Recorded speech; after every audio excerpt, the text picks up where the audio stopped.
Assalamualaikum warahmatullahi wabarakatuh. Eh, Selamat malam. Perkenalkan, nama saya Muhammad Farid. Saya ingin mempresentasikan review jurnal, yang mana review jurnal kali ini mengangkat tema artificial intelligence di sektor publik. Jadi untuk kali ini saya akan mencoba untuk menyelami bagaimana artificial intelligence atau AI yang akan terus bertransformasi di sektor publik di Indonesia, khususnya itu dalam konteks digital government.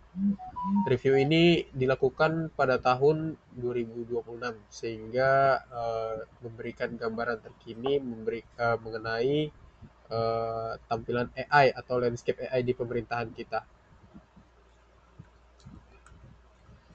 Jurnal yang menjadi fokus review kita kali ini adalah artikel ilmiah yang berjudul Systematic Literature Review on Artificial Intelligence in Indonesia's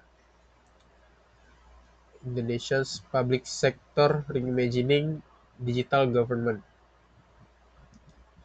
Artikel ini ditulis oleh Aprilia Pratiwi, Mahsa Elvina Rahmauyanet, Prasetyo Adiwibowo Putra, dan Dana Indra Sensuse. Artikel ini dipublikasikan dalam JITK atau Jurnal Ilmu Pengetahuan dan Teknologi Komputer, volume 11 nomor 2 pada tahun 2025 dan telah terakreditasi Sinta 2 yang menunjukkan kualitas dan kredibilitasnya yang tinggi. Fokus utama pada penelitian ini yaitu memetakan tren, peluang, dan tantangan implementasi AI dalam ekosistem pemerintahan digital di Indonesia. Latar belakang urgensi AI dalam transformasi digital.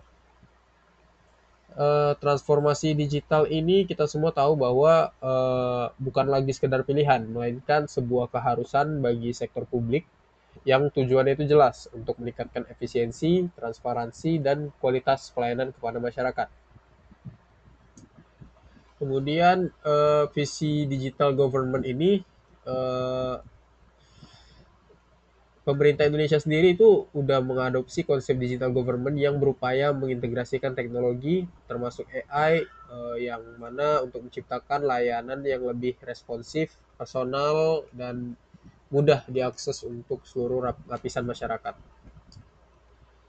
Domain implementasi AI.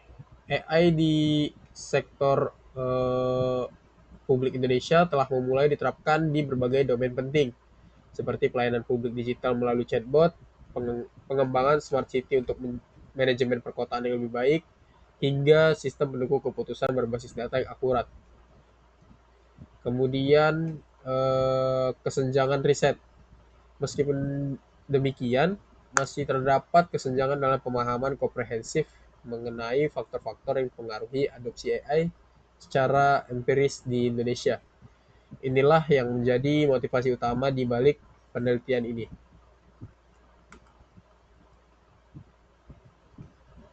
Di rumusan masalah kali ini kita fokus analisis penelitiannya. Jadi penelitian ini merumuskan tiga pertanyaan utama yang menjadi fokus analisisnya. Yang pertama, bagaimana tren penerapan AI di berbagai instansi pemerintah di Indonesia saat ini? Ini penting untuk memahami sejauh mana adopsi AI telah berjalan dan di sektor mana saja AI yang paling banyak digunakan. Kedua, apa saja peluang strategis yang dapat dioptimalkan dari penggunaan AI untuk mendukung tata kelola pemerintahan yang lebih baik. Dan ketiga, apa tantangan kritikal, baik teknis maupun non-teknis yang menghambat efektivitas implementasi AI di lapangan. Dengan menjawab pertanyaan-pertanyaan yang tadi, kita bisa mendapatkan gambaran yang lebih jelas tentang arah pengembangan AI di sektor publik. Dari rumusan masalah tersebut, penelitian ini memiliki beberapa tujuan yang jelas. Pertama, mengidentifikasi bidang-bidang spesifik di sektor publik yang telah dan akan mengadopsi teknologi AI. Kedua, menganalisis peluang AI dalam revolusi konsep digital government menjadi lebih inklusif dan efektif. Ketiga, memetakan tantangan implementasi AI secara mendalam, termasuk hambatan, kesiapan SDM, dan infrastruktur. Dan yang terakhir, memberikan rekomendasi strategis bagi para pengambil kebijakan untuk memastikan keberlanjutan ekosistem AI di Indonesia. Penelitian ini menggunakan pendekatan SLR atau Systematic Literature Review. Metode ini dipilih karena sifatnya itu yang sistematis, transparan, dan dapat direplikasi, sehingga memastikan hasil yang komprehensif dan valid. Proses SLR sendiri mengikuti tahapan yang ketat, dimulai dari perumusan research question, strategi strategi pencarian literatur yang komprehensif, penerapan kriteria inklusi dan eksklusi yang ketat, seleksi artikel, hingga analisis dan sintesis data. Protokol ini mirip dengan Prisma yang merupakan standar emas dalam SLR untuk memastikan hanya literatur berkualitas tinggi yang dianalisis. Untuk memastikan cakupan yang luas dan kredibel, pencarian literatur dilakukan pada database akademik terkemuka seperti Scopus, IEEE Explore, ACM Digital Library, Springer Link, dan Emerald Insight. Dari ratusan artikel yang ditemukan setelah melalui proses screening dan kelayakan, terpilihlah 22 artikel peer review yang relevan dan berkualitas tinggi. Artikel-artikel ini diterbitkan antara tahun 2021 hingga 2025 dan secara spesifik membahas AI, sektor publik, serta konteks Indonesia. Metode analisis sintesis data kemudian digunakan untuk mengelompokkan temuan ke dalam tema-tema strategis, memberikan gambaran yang jelas tentang landscape AI di sektor publik Indonesia. Berdasarkan review literatur, AI telah diterapkan di beberapa bidang kunci dalam sektor publik Indonesia. Pertama, dalam pelayanan publik digital. Kita melihat penggunaan chatbot cerdas untuk layanan mandiri masyarakat 24/7, serta sistem antrean virtual yang meningkatkan efisiensi. Ini bertujuan untuk memberikan layanan yang lebih cepat dan mudah diakses. Kedua, di administrasi pemerintahan, AI digunakan untuk otomasi proses bisnis internal, mengurangi birokrasi yang berbelit. Ketiga, dalam pengembangan smart city, AI terintegrasi dalam manajemen lalu lintas, pemantauan lingkungan, dan sistem keamanan kota. Keempat, dalam konteks e-government, AI berperan dalam pengolahan data besar atau big data untuk perumusan kebijakan yang lebih akurat dan tepat sasaran. Untuk menganalisis faktor-faktor yang mempengaruhi adopsi AI, penelitian ini menggunakan kerangka teknologi Organization Environment atau TOE.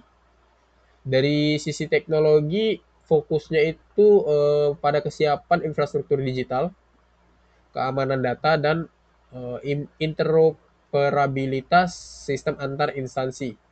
Tanpa infrastruktur yang kuat dan aman, implementasi AI akan sangat sulit dilakukan. Dari sisi organisasi, yang disoroti adalah pentingnya dukungan kepemimpinan, budaya inovasi, dan ketersediaan anggaran. Sementara itu, dari sisi lingkungan, meliputi tekanan eksternal, ekspektasi masyarakat, serta dukungan regulasi dan kebijakan nasional. Keberhasilan AI sangat bergantung pada keselarasan ketiga aspek ini secara simultan. Implementasi AI di sektor publik Indonesia menawarkan berbagai peluang strategis yang signifikan.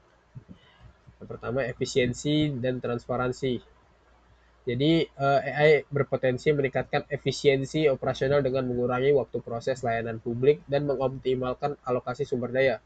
Selain itu, AI juga dapat meningkatkan transparansi dengan meminimalisir intervensi manusia dalam proses sensitif sehingga mengurangi risiko korupsi. Kemudian, keputusan berbasis data dan inklusivitas. AI memungkinkan transformasi dari pengambilan keputusan intuitif menjadi berbasis bukti atau evidence-based policy yang lebih akurat. Lebih jauh lagi, AI ini dapat memperluas jangkauan layanan pemerintah hingga ke daerah terpencil melalui platform digital, mendorong inklusivitas layanan publik. Kemudian, eh, meskipun banyak peluang, adopsi AI ini juga menghadapi tantangan kritikal. Jadi yang pertama, keterbatasan regulasi dan kebijakan. Belum adanya payung hukum nasional yang spesifik mengatur etika dan tanggung jawab AI menciptakan ketidakpastian. Kedua, kurangnya SDM yang kompeten. Kesenjangan kompetensi digital di kalangan ASN menjadi hambatan dalam mengoperasikan teknologi canggih ini. Ketiga, kesenjangan infrastruktur digital. Distribusi akses internet dan fasilitas komputasi yang belum merata di seluruh wilayah. Keempat, risiko etika dan privasi data. Kekhawatiran mengenai keamanan data pribadi masyarakat dan potensi bias algoritma dalam sistem AI menjadi isu krusial yang harus diatasi.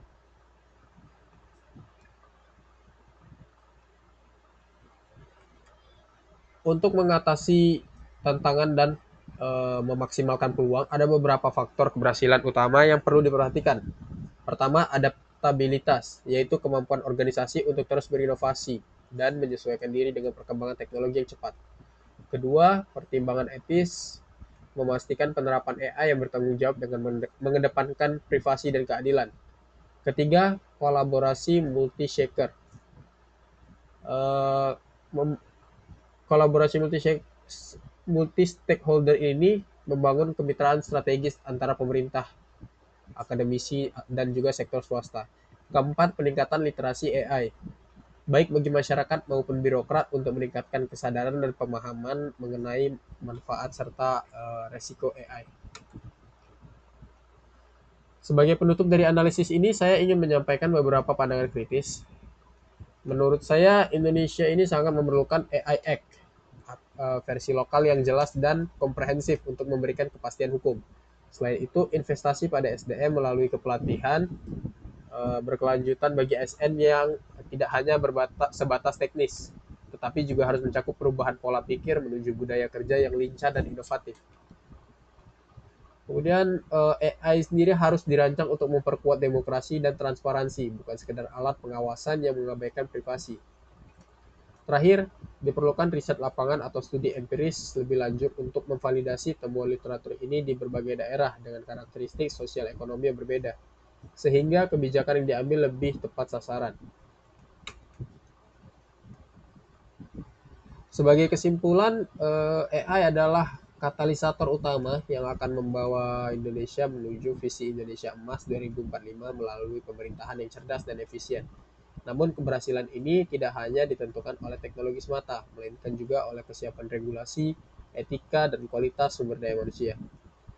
Langkah strategis yang harus diambil adalah fokus pada penguatan infrastruktur digital nasional dan perumusan kebijakan AI yang inklusif. Dengan demikian, kita berharap dapat tercipta birokrasi yang lebih lincah, transparan, dan berorientasi penuh pada pelayanan masyarakat. Demikian presentasi review jurnal mengenai artificial intelligence di sektor publik Indonesia. Seperti yang ada di presentasi saya, terdapat sebuah kutipan, teknologi hanyalah alat, kepemimpinan dan visi yang menentukan arah transformasi digital di sektor publik. Yang mana ini mengingatkan kita bahwa faktor manusia dan kebijakan itu tetap menjadi kunci utama dalam pengembangan. Sekian hasil presentasi saya. Mohon maaf apabila ada kesalahan. Assalamualaikum warahmatullahi wabarakatuh.